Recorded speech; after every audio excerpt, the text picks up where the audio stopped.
Arguments के दौरान हमने कोर्ट को यह बताया कि ये पूरा का पूरा केस जो है FIR 11/5/2023 के तहत में प्रिवेंशन ऑफ करप्शन एक्ट और 388 के तहत जो रजिस्ट्रेशन किया गया है वो बिल्कुल बेबुनियाद और इल्लीगल है। सर्व लेटेस्ट अपडेट मिळवण्यासाठी आजच सकाळचं YouTube चॅनल सबस्क्राइब करा आणि बेल आयकॉन प्रेस करायला विसरू नका।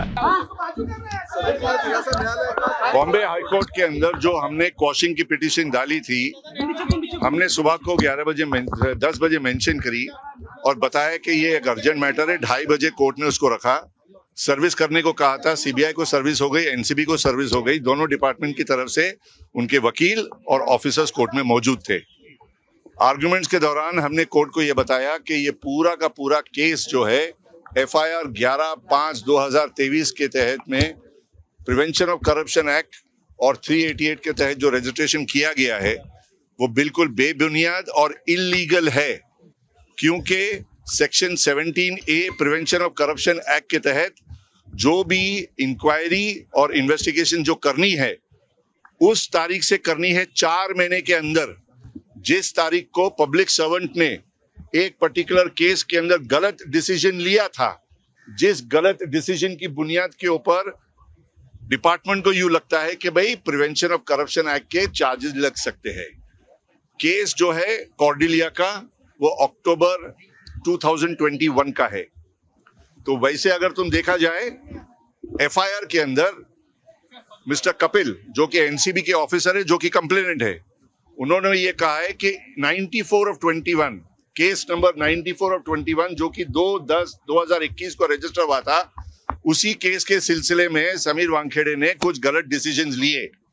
वो डिसीजंस इनके हिसाब से प्रिवेंशन ऑफ करप्शन एक्ट के तहत केस बनता है। 17A के तहत वो डिसीजन अगर अक्टूबर 21 में लिया गया तो सेकेंड प्रोवाइजो के हिसाब से उनको 4 महीने के अंदर इस इंक्वायरी को खत्म करके FIR रजिस्टर करना था, जो कि इन लोगों ने नहीं किए। स्पेशल इंक्वायरी टीम जो बनी थी NCB के अंदर, वो बनी थी 25/10/2021 को। अगर आप 25/10/2021 की भी डेट लोगे तो 4 महीने से बाहर जाता है और इसलिए वो इलीगल FIR करार दिया जा सकता है।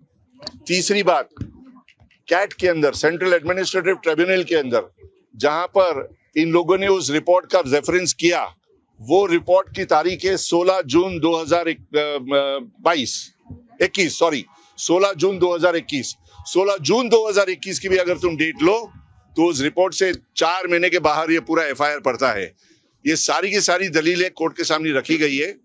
प्राइमा फेशी रिकॉर्ड हमारा सबमिशन किया गया है, लेकिन सरकार को यानी कि NCB को और CBI को रिप्लाई फाइल करने के लिए टाइम चाहता था। वो टाइम दिया गया है। NCB ने टाइम मांगी मंडे तक के, CBI मांग रही थी 1 हफ्ते भर का टाइम, लेकिन कोर्ट ने कन्वीनियंस के तौर के ऊपर मैटर को अब रखा है 22 तारीख तक। लेकिन हमारी दलील के हिसाब से हमने कोर्ट को रिक्वेस्ट की कि जब तक ये मैटर सुनाई नहीं जाता है, वानखेड़े जो है वो CBI की ऑफिस रेगुलरली अटेंड करेंगे इन्वेस्टिगेशन के लिए। 41A की नोटिस जब इन्होंने इनको इश्यू की थी तो 41A की नोटिस के तहत आदमी अगर अटेंड करता है तो उसको तुम अरेस्ट नहीं कर सकते। लेकिन CBI की दलीलों से हमें शक था कि अटेंड करने के बाद में भी हो सकता है किसी न किसी ग्राउंड के ऊपर, क्रिएटेड ग्राउंड के ऊपर इनको अरेस्ट किया जाएगा। इसलिए हमने कोर्ट को रिक्वेस्ट किया है कि सेक्शन 41A3 और 4 को इन्वोक नहीं करना चाहिए, यानी कि इनको अरेस्ट नहीं करना चाहिए। वो ऑर्डर कोर्ट ने ग्रांट किया है कि 22 तारीख तक के इनको अरेस्ट नहीं किया जाएगा, कोई कोर्सिव एक्शन नहीं लिया जाएगा। 22 तारीख को मैटर अभी रखा गया है। NCB 22 तारीख को अपनी एफिडेविट जो है ओपन कोर्ट में फाइल करेगी, हमको कॉपी देगी संडे को। वो NCB की ऑफिस जो एफिडेविट रहेगी उसको स्टडी करके 22 तारीख को आगे जो है वो वेकेशन जज के सामने अब हियरिंग होगी। महाराष्ट्रातील सर्व बातम्यांचे विश्वासार्ह व्यासपीठ, सकाळच्या सर्व सोशल मीडिया प्लॅटफॉर्मला लाईक, फॉलो आणि सबस्क्राइब करा। तसंच सर्व नोटिफिकेशनसाठी बेल आयकॉन प्रेस करायला विसरू नका।